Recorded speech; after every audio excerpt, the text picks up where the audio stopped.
Today I am making a guacamole that even your guacamole hating kids will devour because mine love it and they hate guacamole. I got this recipe a long time ago. It was like a Chipotle copycat kind of recipe, and it's how I've been making my guacamole ever since. First, we'll start off with about 4 or 5 ripe avocados.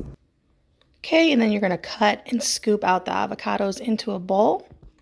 Next, you're going to want to add salt to the bowl, and it has to be like a coarse salt, and it's just to taste. You can add more salt as you're going along making it and add more if you need to. Once you add the salt, then we're going to squeeze the juice of 1 lime over the avocados. Next, you're going to have to mash your avocados, and I know this is a meat masher, but I can be hillbilly with it, and that's what we're using. And then you mash it to your desired consistency.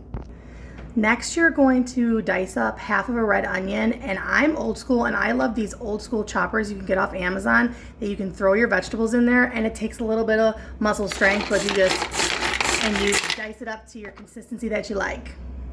There's the onion finely diced. Okay, then you're going to add 1 jalapeno finely diced. I took the seeds out so that is not as spicy. Then you're going to add some chopped cilantro, and I was reading recently that if cilantro tastes like soap to you, that's actually genetic. Then you're going to mix all the ingredients together. I ended up adding a little bit more lime juice and a little bit more salt, and then you are going to cover this and put this in the fridge just for the flavors to marry for a little bit.